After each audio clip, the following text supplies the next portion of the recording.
बिस्मिल्लाहिर्रहमानिर्रहीम, अस्सलाम वालेकुम। आज जो मैं आपके साथ रेसिपी शेयर करने जा रही हूँ वो है जी बीफ शामी कबाब, जो कि बहुत ही मज़े के बनने वाले हैं। बहुत ही आसान तरीके से इसको आज हम बनाएंगे। आपने इस रेसिपी को ज़रूर ट्राई करना है और अपना फीडबैक मेरे साथ ज़रूर शेयर करना है। आपके ये बीफ शामी कबाब कैसे बनकर तैयार हुए हैं। बहुत ही आसान सी रेसिपी है, तो चलिए आइए जल्दी से इसको बनाना शुरू करते हैं। जी, तो मैं यहाँ बना रही हूँ जी प्रेशर कुकर में, क्योंकि ये बीफ है तो ज़रा गलने में बहुत ज़्यादा टाइम लगता है। अगर हम दूसरे पैन में बनाएंगे तो बहुत ज़्यादा टाइम लग सकता है, यानी 1 घंटे से ऊपर भी लग सकता है, क्योंकि बीफ जो है ज़रा गलने में टाइम लगता है। तो यहाँ मैंने ले लिया, उसकी छोटी छोटी बोटी ली है यहाँ पर।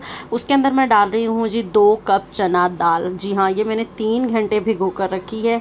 नीम गर्म पानी में 3 घंटे इसको मैंने भिगो कर रखा है। और जो मैंने आपको कप दिखाया है, ये वाले 2 कप चना दाल के मैं यहाँ पर इस्तेमाल करी हूँ। देखें यहाँ पर आराम से ये दाल टूट रही है। इसमें जो गोश्त है बस वही ज़्यादा गलने में टाइम लगेगा। तो अब इसके अंदर 1 बड़ा चम्मच जो है ये वाला मैंने इसके अंदर ज़ीरे का शामिल किया है। यही 1 चम्मच मैंने इसके अंदर भरकर जो है वो साबुत धनिया शामिल कर दिया है। यहाँ पर मेरे पास हैं जी 16 जो सूखी गोल लाल मिर्च होती हैं, मैंने वो शामिल की हैं। यहाँ पर मैंने अब ले लिया है जी 1 जो है वो मेरे पास यहाँ पर तेज़पात है, और 1 ही बड़ी इलायची है, 2 सब्ज़ इलायची हैं, कुछ जो है वो साबुत काली मिर्च हैं और लौंग है। तो यहाँ पर मैं शामिल कर रही हूँ 1 बड़ा चम्मच नमक का, और अब इसके अंदर शामिल करेंगे 1 छोटा चम्मच हल्दी का। ठीक है जी, बस यही इस वक्त हम इसके अंदर मसाले डालेंगे, और हम इसके अंदर कोई मसाला इस वक्त ऐड नहीं करेंगे। बाकी की चीज़ें जो बाकी के मसाले हैं वो हम इसके अंदर बाद में शामिल करेंगे। अब हम इसको कर लेते हैं अच्छी तरह से मिक्स। अब मैं इसके अंदर शामिल करी हूँ जी पानी। दाल को जो है वो अच्छी तरह से भिगोया हुआ है। हमने इतना पानी डालना है कि गोश्त जो है वो अच्छी तरह से गल जाए। जो बड़ा गोश्त होता है, यानी जो बीफ का गोश्त होता है, वो थोड़ा गलने में टाइम लेता है। तो यहाँ मैंने इसके अंदर शामिल किए हैं जी 2 कप पानी। आप अपनी ज़रूरत के मुताबिक शामिल कीजिएगा कि दाल में बिल्कुल भी बाद में पानी नहीं रहना चाहिए है। तो अब मैंने इसको कवर कर दिया है। हम इसे कुक करेंगे जी हाई फ्लेम पर, 1 विसल आने देंगे, और हमने इसको तकरीबन 15 से 20 मिनट जो है लो टू मीडियम फ्लेम पर इसे अच्छी तरह से गला लेना है। तो अल्हम्दुलिल्लाह जी यहाँ पर जो है 20 मिनट मैंने इसे लो टू मीडियम फ्लेम पर कुक किया है। तो अब हम देख लेते हैं। तो यहाँ पर देखें जी पानी जो है वो बिल्कुल ड्राई हो चुका है। दाल और गोश्त देखें जी बिल्कुल अच्छी तरह से मिक्स हो चुके हैं, और ये देखें गोश्त जो है हमारा अच्छी तरह से गल गया है।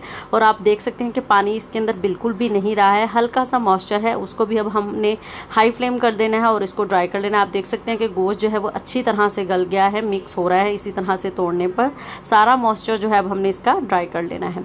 तो यहाँ देखें जी सारा जो मॉइस्चर इसका ड्राई हो चुका है, बिल्कुल भी गीलापन इसके अंदर नहीं रहना चाहिए, वरना हमारे जो कबाब हैं वो टूटेंगे और बिल्कुल भी अच्छे बनकर तैयार नहीं होंगे। तो अब मैंने फ्लेम ऑफ कर दिया है। इसको अब हम कर लेंगे जी बिल्कुल ठंडा। बिल्कुल ठंडा होने पर ही आपने कबाब बनाने हैं, उससे पहले आपने इसमें कुछ ऐड नहीं करना। तो अब यहाँ देखिए मैं इसको ब्लेंड करने वाली हूँ। मैं यहाँ ब्लेंडर में ही ब्लेंड कर रही हूँ। आप चाहें तो चॉपर में डालकर भी कर सकते हैं, या आप हैंड ब्लेंडर का भी इस्तेमाल कर सकते हैं। अब ये देखिए मैंने इसके अंदर आधा शामिल कर लिया है। थोड़ा थोड़ा करके शामिल करेंगे ताकि जो है वो अच्छी तरह से एक स्मूथ सा हम इसको बना सकें, हर चीज़ अच्छे से मिक्स हो जाए। तो अब मैं इसके अंदर शामिल करी हूँ जी कुछ हरी मिर्चें। तो यहाँ देखिए हरी मिर्चें आधी मैंने इसके अंदर डाल दी, आधी जो है वो दूसरा हम मिक्सर जो ब्लेंड करेंगे उसके अंदर शामिल करेंगे। तो बस अब हम इसको अच्छे से ब्लेंड कर लेते हैं। तो यहाँ पर देखिए जी अब मैंने इनको ब्लेंड कर लिया है, मैं आपको दिखाती हूँ। तो यहाँ पर देखिए कितना स्मूथ ब्लेंड हो चुका है, बिल्कुल भी हाथों पर चिपक नहीं रहा है। तो कितनी अच्छी से ये ब्लेंड हो चुका है। इसी तरह जो है अब वो दूसरा भी आपने ब्लेंड कर लेना है। इसको पहले हम एक बाउल में निकाल लेते हैं।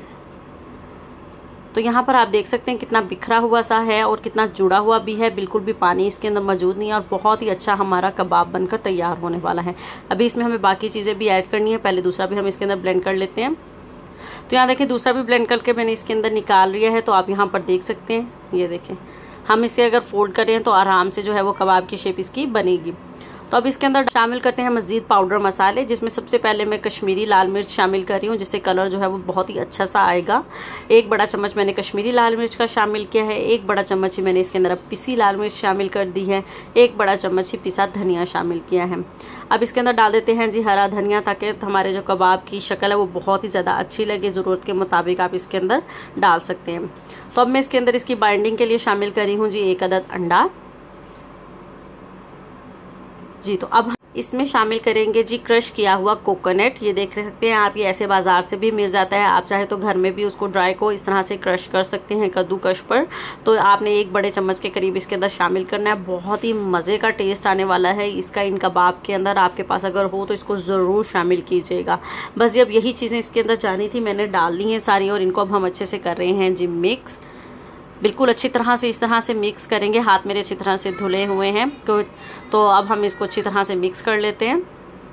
तो यहाँ देखिए मैंने बहुत अच्छी तरह से मिक्स कर लिए हैं इन सब चीज़ों को। तो आप देखें सब चीज़ें एक यकजान हो चुकी हैं।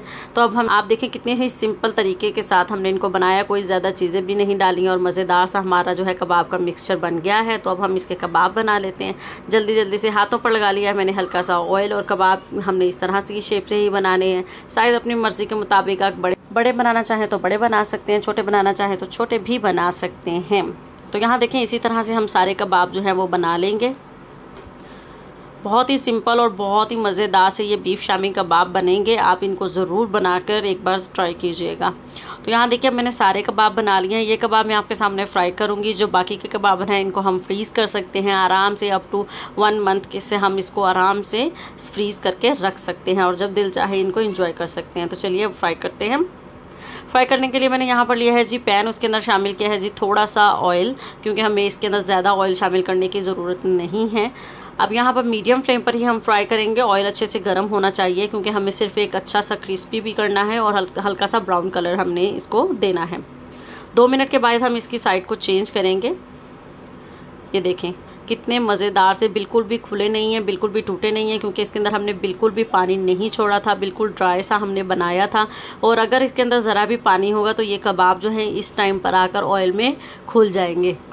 तो आप देख सकते हैं कितने परफेक्ट तरीके से 5 से 7 मिनट में हमारे कबाब जो हैं वो खूबसूरत से कलर के साथ क्रिस्पी भी हो चुके हैं और कितने अच्छे से ब्राउन हुए हैं। और ऑयल देखें बिल्कुल परफेक्ट था, अभी भी इसके अंदर ऑयल बच गया है। बिल्कुल कम ऑयल में आप इसको फ्राई करें। मैंने इसके ऊपर कोई अंडा नहीं लगाया।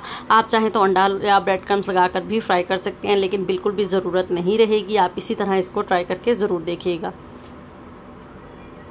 जी। तो अल्हम्दुलिल्लाह जी ये है जी फाइनल लुक। आप देख सकते हैं कितने मज़ेदार हमारे बीफ शामी कबाब जो हैं वो यहाँ पर बनकर तैयार हो चुके हैं।